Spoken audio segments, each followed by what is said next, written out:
Brother, you can start. جزاك الله خير.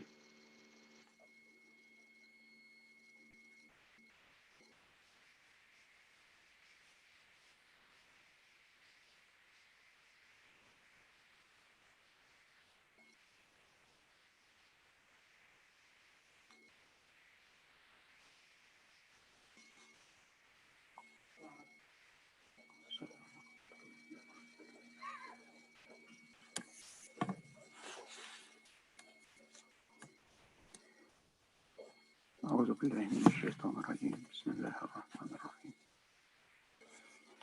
اللهم صل على سيدنا محمد في الأولين، وصل على سيدنا محمد في الآخرين، صل على سيدنا محمد في كل وقت وحين، صل على سيدنا محمد في الملأ الأعلى إلى يوم الدين. أعوذ بالله من الشيطان الرجيم. يا أيها الذين آمنوا اتقوا الله ولتنظر نفس ما قدمت لغد واتقوا الله إن الله خبير بما تعملون. ولا تكونوا كالذين نسوا الله فأنساهم أنفسهم أولئك هم الفاسقون. لا يستوي أصحاب النار وأصحاب الجنة، أصحاب الجنة هم الفائزون. لو أنزلنا هذا القرآن على جبل لرأيته خاشعا متصدعا من خشية الله. وتلك الأمثال نضربها للناس لعلهم يتفكرون. هو الله الذي لا إله إلا هو عالم الغيب والشهادة، هو الرحمن الرحيم. هو الله الذي لا إله إلا هو الملك القدوس السلام المؤمن المهيمن العزيز الجبار المتكبر. سبحان الله عما يشركون. هو الله الخالق البارئ المصور، له الأسماء الحسنى، يسبح له ما في السماوات والأرض، وهو العزيز الحكيم. صدق الله العظيم. اللهم صل على سيدنا محمد في الأولين، وصل على سيدنا محمد في الآخرين، صل على سيدنا محمد في كل وقت وحين، صل على سيدنا محمد في الملأ الأعلى إلى يوم الدين. اللهم اهدنا بفضلك فيمن هديت، وعافنا فيمن عافيت، وتولنا فيمن توليت، وبارك اللهم لنا فيما أعطيت، وقنا واصرف عنا برحمتك شر ما قضيت. إنك سبحانك تقضي بالحق ولا يقضى عليك، إنه لا يذل من واليت ولا يعز من عاديت. تباركت ربنا وتعاليت، لك الحمد على ما قضيت، ولك الشكر على ما أنعمت به علينا وأوليت. نستغفرك اللهم من كل ذنب وخطيئة ونتوب إليك، ونؤمن بك ونتوكل عليك. أنت الغني ونحن الفقراء إليك. اللهم هب لنا منك عملا صالحا يقربنا إليك. اللهم لا تخزنا يوم العرض عليك. اللهم استرنا فوق الأرض وتحت الأرض ويوم العرض عليك. اللهم أنت ربي لا إله إلا أنت، خلقتني وأنا عبدك، وأنا على عهدك ووعدك ما استطعت. أعوذ بك من شر ما صنعت. أبوء لك بنعمتك علي وأبوء بذنبي، فاغفر لي فإنه لا يغفر الذنوب إلا أنت. اللهم إنا عبيدك أولاد عبيدك أولاد إمائك، نواصينا بيدك، ماض فينا حكمك، عدل فينا قضاءك. نسألك اللهم بكل اسم هو لك، سميت به نفسك، أو أنزلته في كتابك، أو علمته أحدا من خلقك، أو استأثرت به في علم الغيب عندك، أن تجعل القرآن العظيم ربيع قلوبنا ونور أبصارنا وجلاء همنا وذهاب همنا وغمنا يا أرحم الراحمين.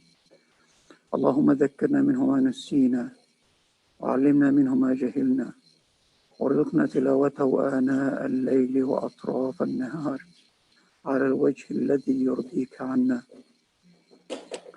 اللهم اقسم لنا من خشيتك ما تحول به بيننا وبين معصيتك، ومن طاعتك ما تبلغنا به جنتك ومن اليقين ما تهون به علينا مصائب الدنيا اللهم متعنا بأسماعنا وأبصارنا وقوتنا أبدا ما أحيتنا واجعله الوارث منا واجعل ثأرنا على من ظلمنا وانصرنا على من عادانا ولا تجعل مصيبتنا في ديننا ولا تجعل الدنيا أكبر همنا ولا مبلغ علمنا ولا إلى النار مصيرنا يا أرحم الراحمين. بسم الله الرحمن الرحيم. Assalamu alaikum wa rahmatullahi wa barakatuh. Dear brothers, sisters, and children, welcome you all to another Jumma from Upper Westchester Muslim Society in Pleasantville, New York. Alhamdulillah Rabbil Alameen. We have Jumma here in the gym on the site, taking into consideration all health, regulation, and security and safety and health of our community. It is our top priority, inshallah. For those who pray home or at work, after khutbah, please pray Zuhr for rak'ah, inshallah.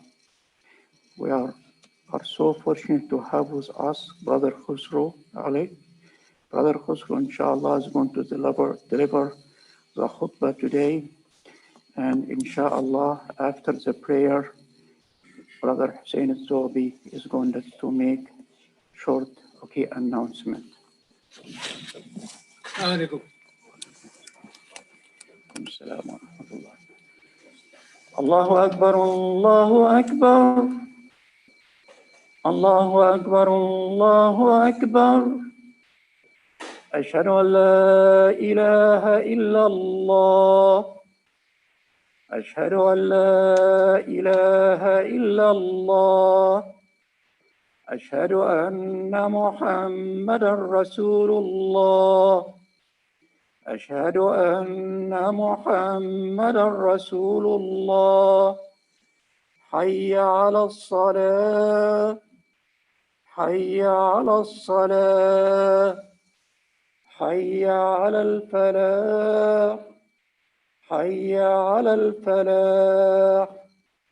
الله أكبر الله أكبر. لا إله إلا الله.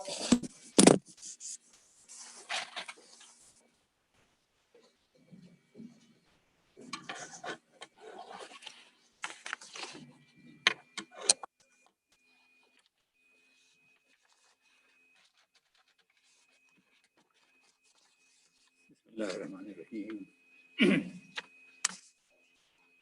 إن الحمد لله ونحمده ونستعينه ونستغفره ونعوذ بالله من شرور أنفسنا ومن سيئات أعمالنا من يضلل ومن يضلل فلا هادي له وأشهد أن لا إله إلا الله وحده لا شريك له وأشهد أن محمدا عبده ورسوله.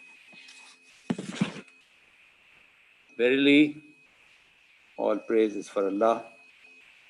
We seek His help and His forgiveness.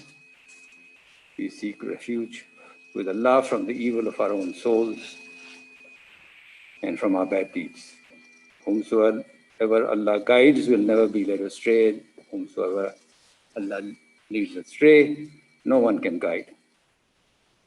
I bear witness that there is no God but Allah, and I bear witness that Muhammad sallallahu alaihi wasallam is His slave and messenger.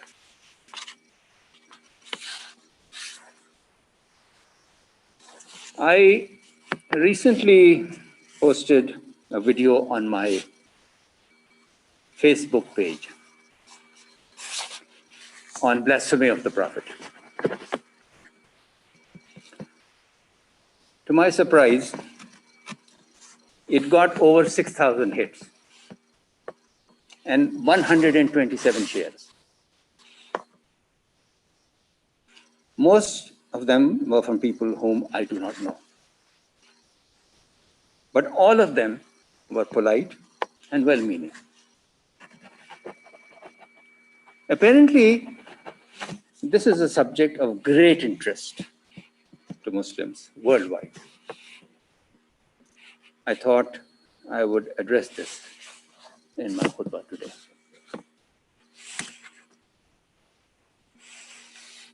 We understand that all Muslims are hurt and upset about anyone saying bad things about our Prophet.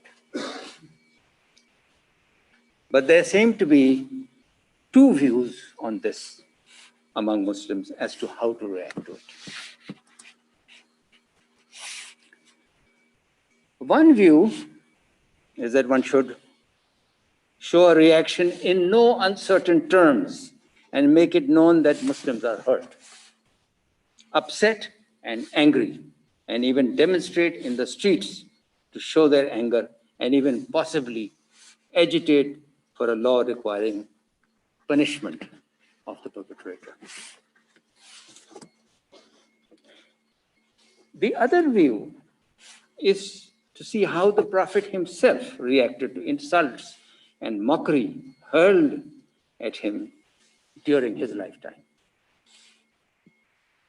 This view says that the Prophet was tolerant, patient, and forgiving, and never got upset. His companions, in fact, got very upset and sought permission to kill the perpetrator. But the Prophet always calmed them down. One view is that we should love the Prophet and must love the Prophet. The Quran asks us to love the Prophet, that he was the perfect human being, and Muslims should try to emulate him in every possible way in order to become better human beings. The other view is that the Quran does not ask us to love the Prophet. The Quran asks us to obey the Prophet and to respect the Prophet. Emulating the Prophet by eating what he used to eat and dressing the way the Prophet dressed, or having a beard because the Prophet had a beard, does not of itself lead to becoming a better human being. Some Christians went one step further and deified Jesus and started calling him the Son of God. So it is a slippery slope.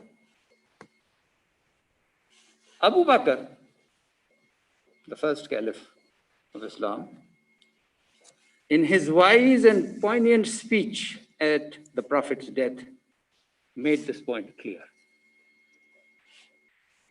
He said, "O men, if you have been worshipping Muhammad, sallallahu alaihi wasallam, then know that Muhammad is dead. But if you have been worshipping Allah, then know that Allah is living and never dies."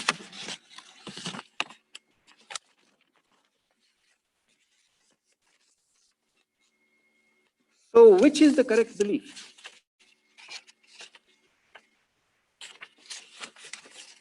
The answer is, for the time being, both sides are correct.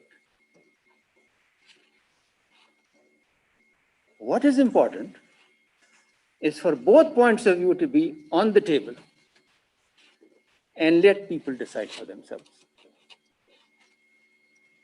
Let us be clear that except for a small number of extremists, no Muslim believes that anyone is justified in taking the law into their own hands and killing another for a real or assumed insult to our Prophet. The fact remains that it is Muslims who kill others to vent their anger, hurt, or frustration. These people are misguided and deserve our condemnation. They do not represent the spirit or guidance of the Quran, or our Prophet. There is nothing in the Quran or the authentic teachings of Prophet Muhammad justifying the killing of people for opposing, criticizing, humiliating, or showing irreverence towards holy personages, religious artifacts, customs, and beliefs of Islam.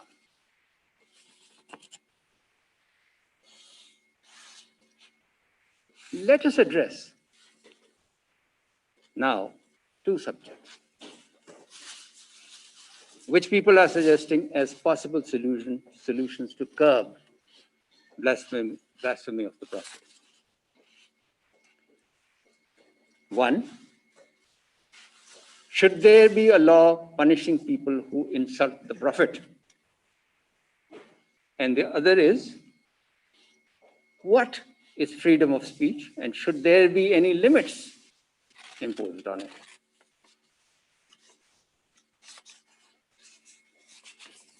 So let's talk about blasphemy laws. The hurt and insult caused by blasphemy has been a matter of concern in all Christian countries for a very long time. English blasphemy laws were historically defended with the following reasoning. They said the blasphemy law is needed to uphold the national law, which is based on Christianity. Thus, targeting Christianity is like targeting the very foundation of England. These are the actual words of their blasphemy laws. England and Wales abolished their blasphemy laws in 2008. For centuries, they believed what I've just read to you. And then, not all of a sudden, but after a lot of deliberation, they didn't think that this was true anymore. Blasphemy laws are commonly used around the world to persecute people for beliefs and activities that do not conform to the majority opinion on religious and sensitive topics, and to suppress criticism of religion. They have been subjected to repeated condemnations by human rights organizations and resolutions of the United Nations Human Rights Council. In some parts of the world, blasphemy laws on statute books have not been enforced for many years, but a concerted international campaign since 2015 has sought to repeal these laws, in which the hope of further drawing attention to the way these laws are used around the world to persecute religious and political minorities. Most European countries, which for a long time had blasphemy laws, have abolished them, partly because of concerns about their misuse, and partly because of the rise of free speech and the freedom of people to criticize and debate issues. In two Muslim countries, Pakistan and Saudi Arabia, the punishment for blasphemy is death. Most people are on death row or serving life sentences for blasphemy in Pakistan. More people, not most people, more people are on death row or serving life sentences for blasphemy laws in Pakistan than in any other country in the world. Does this mean that Pakistanis love the Prophet more or less than others? Or that the religious right exerts greater influence in Pakistan than in any other Muslim country?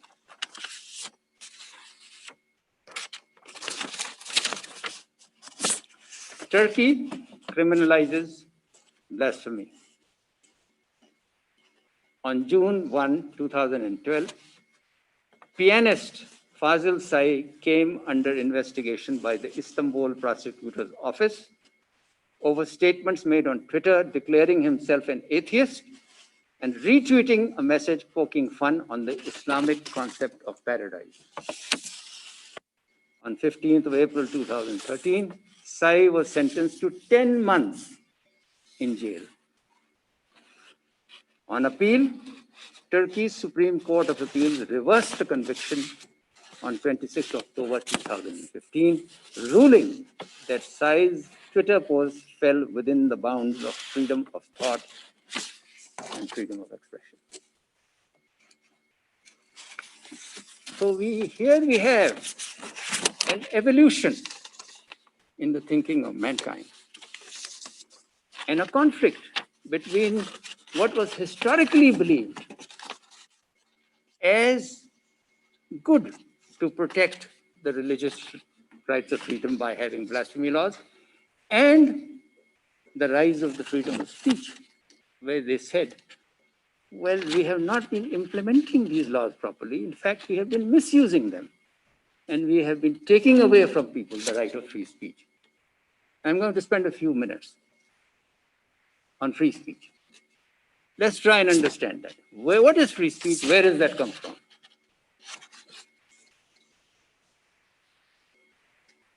Freedom of speech was an important concept worldwide, if we look at the timeline. And I'm going to take you back to 399 BC. Socrates speaks to the jury at his trial. And he says, if you offer to let me off this time on condition I am not any longer to speak my mind, I should say to you, men of Athens, I shall obey the gods rather than you. That concept goes back as early as that in our history. In 1215, Magna Carta, wrung from the unwilling King John by his rebellious barons, it will later be regarded as the cornerstone of liberty in England. I'm not going to go into the details of that.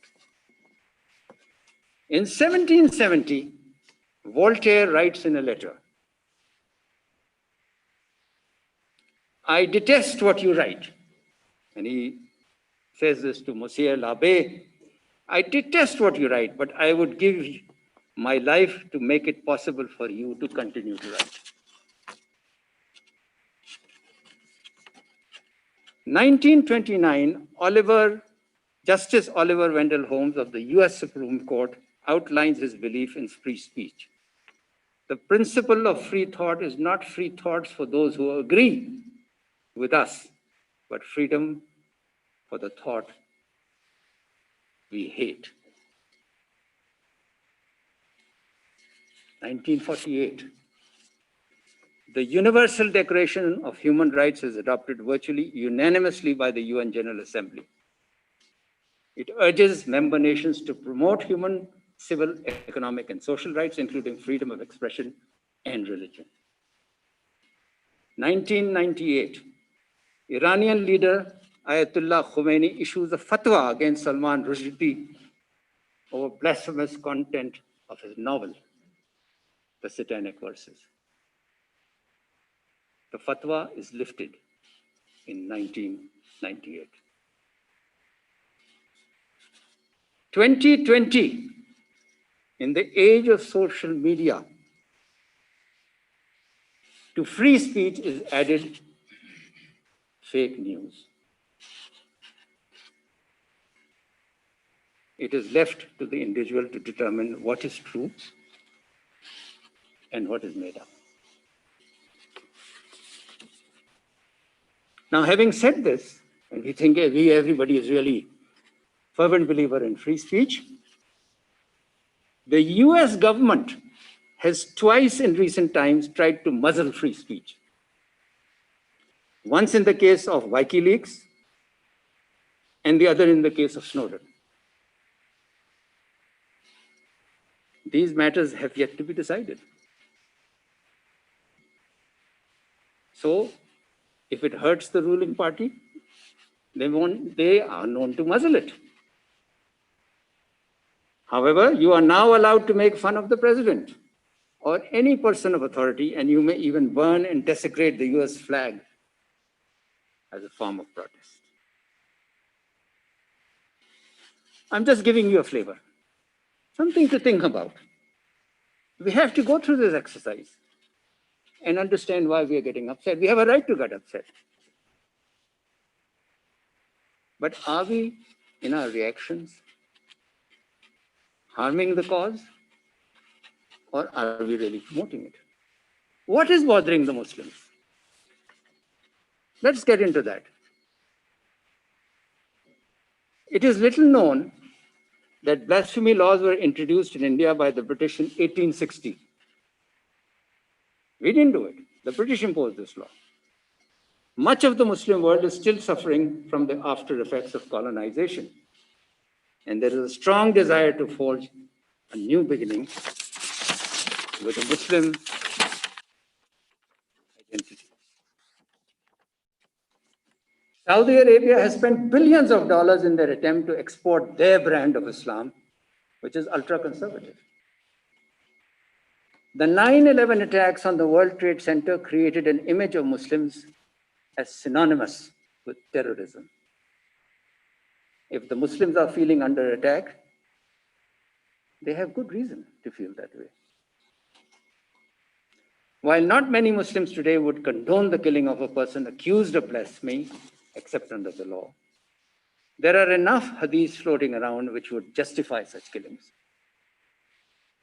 These hadiths are irreconcilable with the character of the Prophet.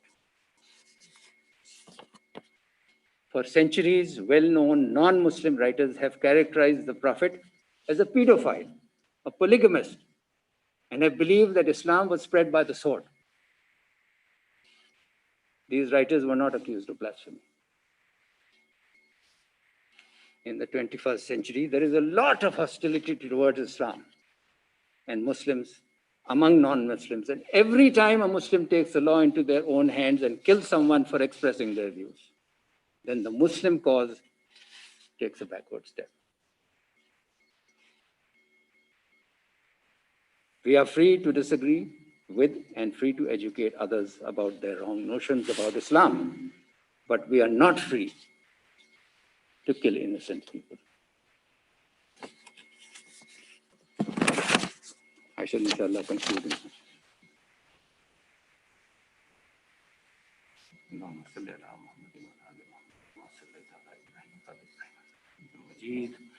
اللهم بارك على محمد وعلى آل محمد كما باركت على إبراهيم وعلى آل. I believe the Muslims in America have done an incredible job through interfaith activities after 9/11 in educating the religious communities about Islam. And I believe Islamophobia will reduce in America. And I believe blasphemy of the Prophet will be looked at with disfavor by all Americans. Surely this is the right approach, if it can be practiced worldwide. I believe we are in the forefront of teaching others here in America how to deal with Islamophobia and the blasphemy.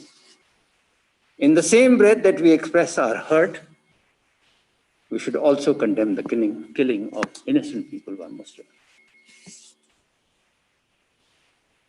Perhaps there is a fear that Islam is in danger and we need to go out and defend every slight and every insult by taking out our guns. I do not see Islam being in danger, ever. Yes, Islam was in danger at the time of the Prophet, when 300 Muslims faced 1,000 non-Muslims at the Battle of Badr. Islam could have been wiped out. That was almost the entire Muslim population of the world. Now, there are 1.8 billion Muslims. Now the danger to Islam is from lack of education and backwardness among Muslims. Remember, there are over 5 billion non-Muslims in the world. and we have to coexist with them.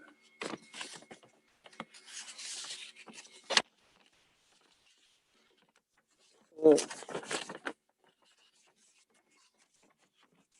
to quote one of my fellow Muslims in the Yonkers community, he said, the Muslims are too involved in being enraged, and they're not involved enough in getting engaged. I thought that was a good message to pass on to you on the subject. Let us hope that Allah guides us on the right path. And let us say our prayers.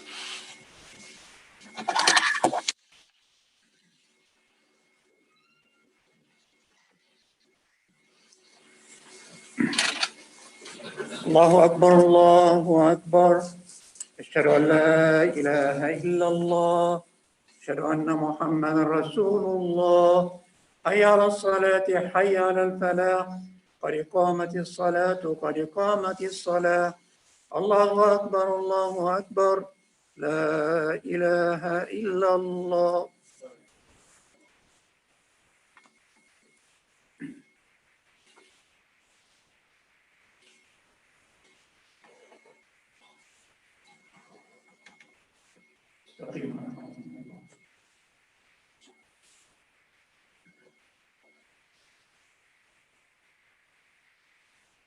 الله أكبر.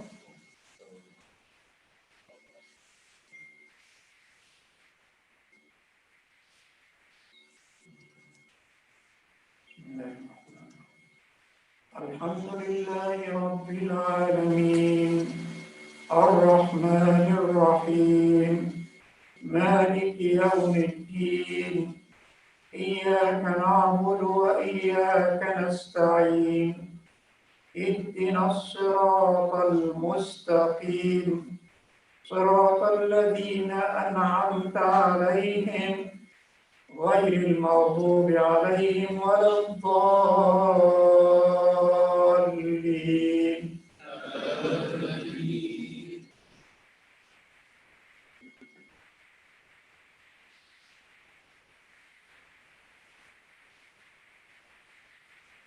لقد جاءكم رسول من أنفسكم عزيز عليه ما عنتم حريص عليكم بالمؤمنين رؤوف رحيم فإن تولوا فقل حسبي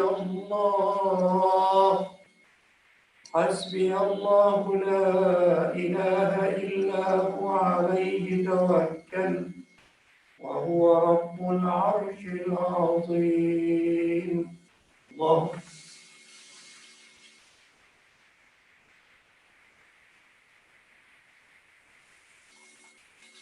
سمع الله لمن حمده. الله أكبر.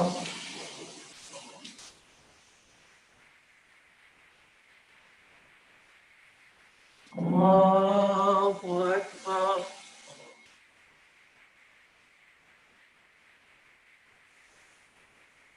الله أكبر.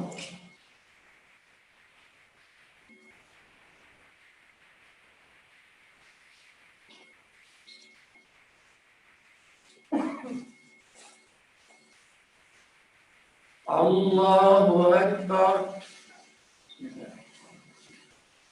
الحمد لله رب العالمين الرحمن الرحيم مالك يوم الدين إياك نعبد وإياك نستعين اهدنا الصراط المستقيم صراط الذين أنعمت عليهم غير المغضوب عليهم ولا الضالين.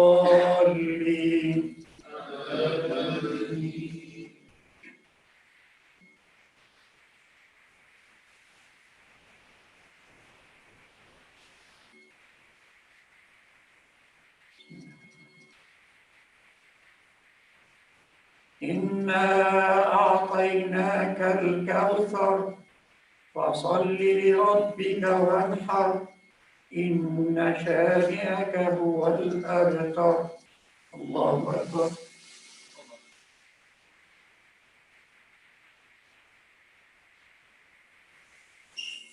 سمع الله لمن حمده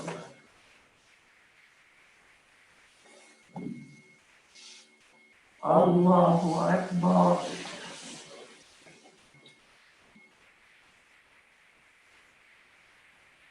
الله أكبر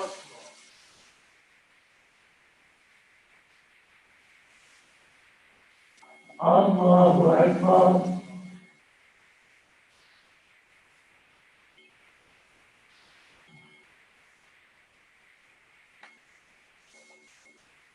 الله أكبر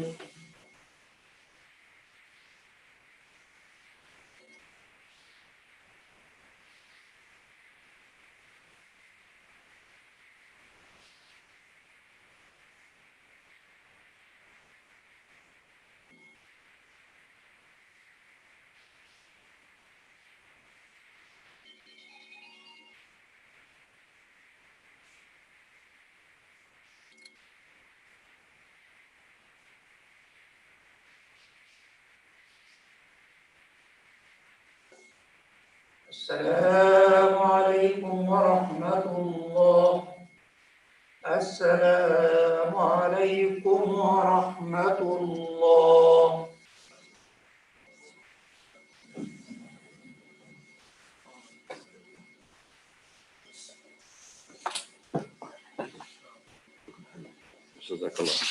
Assalamu alaikum wa rahmatullah. Just a few brief announcements, inshallah.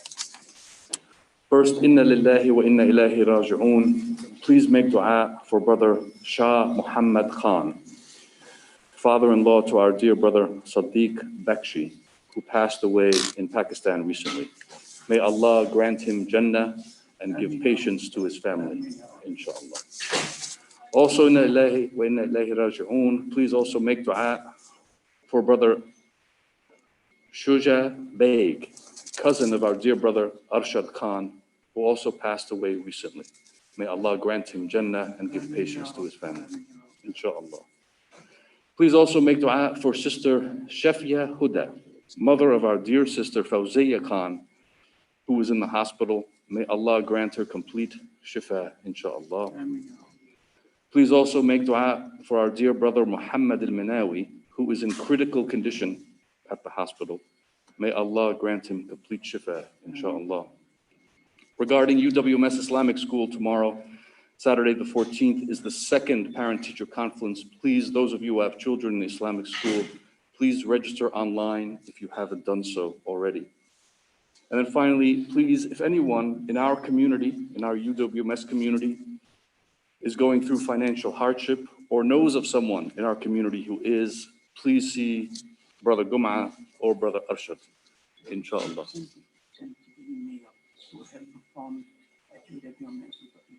Or send an email to helpfund@uwms.org. Alhamdulillah, we have brothers who can help. Jazakallah khair. Assalamu alaikum wa rahmatullahi wa barakatuh.